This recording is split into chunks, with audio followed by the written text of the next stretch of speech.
This is problem 2 on the trig modeling example.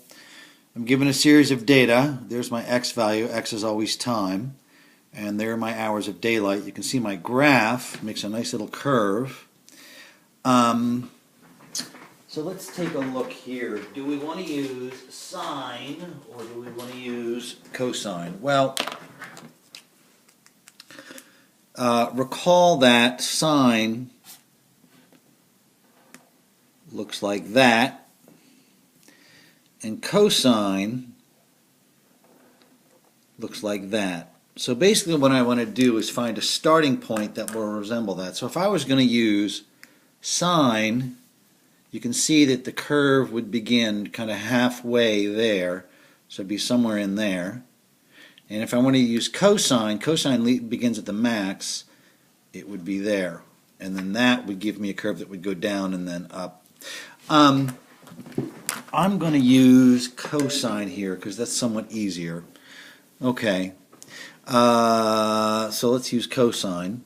Estimate the amplitude, period, phase shift, and vertical shift. The amplitude is the maximum value minus the minimum value divided by 2. Well, I need 2 points here. Here's the min, and here's the max. Okay, so when I'm looking at amplitude, I'm looking in the y direction. I will take the maximum minus the minimum, 15.95 minus 8.48 divided by 2, which will give me 3.735. So basically, the hours of daylight vary from the center 3.7 hours a day. The period, I will take, this is an x value, and I take, let's see, so from the top to the bottom, from the max to the min, would be 166 to 349, and that is equal to 183. That's only half a cycle, so if I double that, 183 times 2 is going to give me 366. So we're about 366 days in this year. The phase shift. Basically, we want to know, in this case, if I'm starting here, if this is my starting point, how much did I move to get there? And the reason cosine is nice is because you just find the x-coordinate of the max and put that in, 166. Vertical shift is the average of the top and the bottom, so that's going to be 15.95 plus 8.48 divided by 2, or 12.215.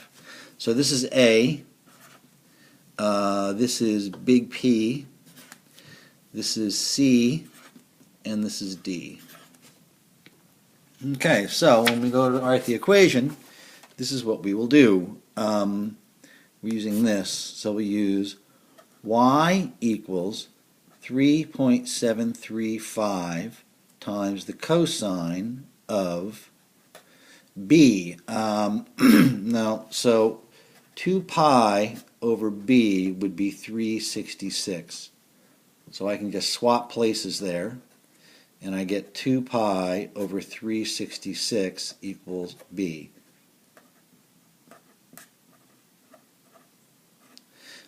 X minus 166 plus my d, which was 12.215.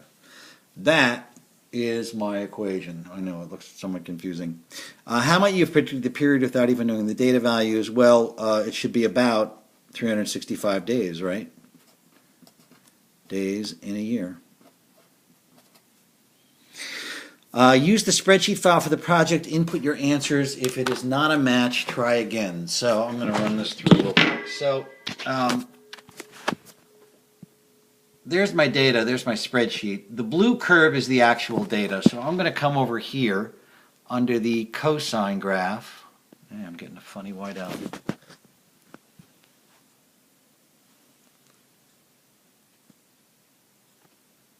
Oh, I see. I will pause there, and I'll have to do this on another video.